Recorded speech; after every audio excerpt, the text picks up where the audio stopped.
बिस्मिल्लाहिर्रहमानिर्रहीम। अस्सलामु अलैकुम वरहमतुल्लाहि वबरकातुहू। आपको मेरे चैनल स्टोरी कॉर्नर में खुशामदीद। उम्मीद करती हूँ आप सब खैरियत से होंगे। अहमद साहब इलाके भर की बारोब शख्सियत थे। गांव की आधी अराजी के मालिक थे। गांव में इनके दो बड़े बाग भी थे जिसमें तरह तरह के फलदार दरख्त थे। अल्लाह ने इन्हें दुनिया की हर नेमत से नवाजा था, मगर इनकी कोई औलादे नरीना ना थी। बाग के अलावा दूर दूर तक बिखरे खेत हैं। हर किस्म की पैदावार अरूज पर थी और इस जमीन में हर किस्म की जरूरत जिंदगी इन्हें मुयस्सर थी। इस जमाने में अंग्रेजों का राज था, लेकिन मुसलमान और खासकर गांव में अंग्रेजी पढ़ना पसंद नहीं करते थे। औरतों को तो पढ़ाने का रिवाज ही नहीं था। इन्हें सिर्फ नाजरा, कुरान और नमाज की तालीम दी जाती थी। गांव अच्छा खासा बड़ा था, लेकिन ना तो वहां लड़कों के लिए कोई स्कूल था और ना शफा खाना। बहुत हालत खराब होती तो फिर भी औरतों को इलाज के लिए शहर नहीं ले जाया जाता था, क्योंकि ना तो सड़क थी ना ट्रांसपोर्ट का कुछ इंतजाम था। बैलगाड़ी पर सफर बहुत लंबा हो जाता है और मरीज रास्ते में ही दम तोड़ देता है। अहमद साहब इस गांव में अहलो अयाल के साथ रहते थे। गांव की आधी से ज्यादा जमीनें इनकी थीं। इनकी औलाद में सिर्फ लड़कियां ही लड़कियां थीं।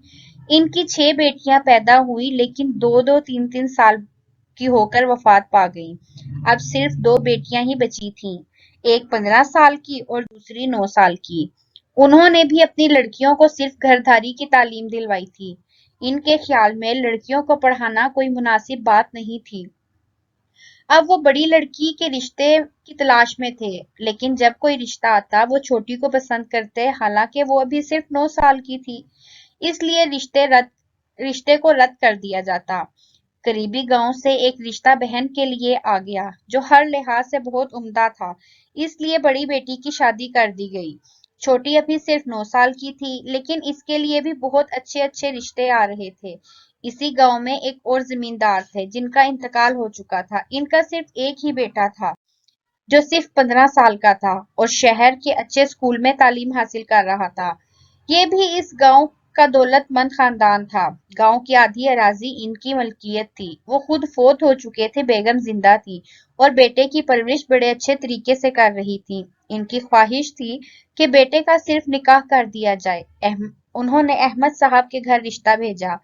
रिश्ता मुनासिब था और सिर्फ निकाह की बात थी, इसलिए कबूल कर लिया गया। लड़का हर लिहाज से अच्छा था, जायदाद का इकलौता वारिस था और उम्र के लिहाज से भी ठीक था। निकाह कर दिया गया। रुश्ती बड़े होने पर रखी गई। जब बच्ची 11 साल की हुई, बेगम फिर उम्मीद से हो गई।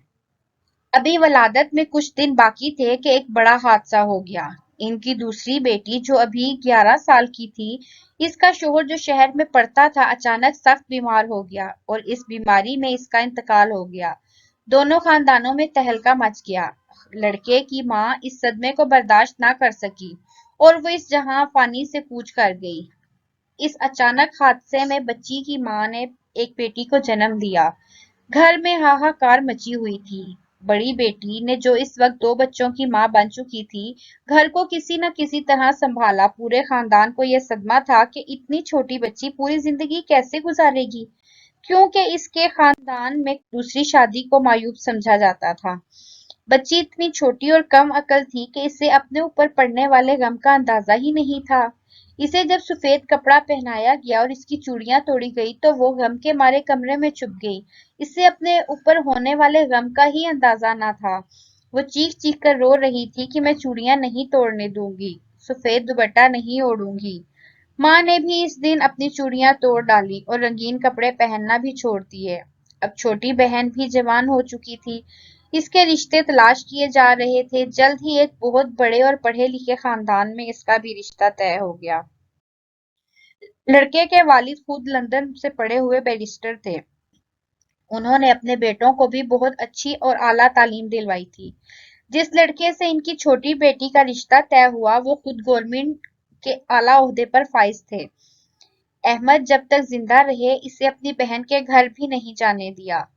वो हमेशा गांव में ही रही। इनके इंतकाल के बाद छोटी बहन इन्हें अपने साथ ले गई। अब वो अपनी छोटी बहन के बच्चों को पाल रही थी। शायद यही इसका नसीब था। دولت تو ان کے پاس بہت تھی لیکن شادی شدہ زندگی کی خوشیاں انہیں کبھی نصیب نہ ہو سکیں۔ بہن کا شوہر اور ان کے بچے بچوں نے انہیں ہمیشہ بہت عزت دی تھی۔ ماں سے زیادہ ان سے پیار کرتے اور انہیں ہی امی کہتے۔ تقریباً 90 سال کی عمر میں ان کا انتقال 1975 میں ہوا اور وہ بہن کے گھر سے ہی اپنے ابدی گھر کو روانہ ہوئی۔ اللہ انہیں اپنے جوار رحمت میں بہترین اور اعلیٰ درجہ عطا فرمائے، آمین۔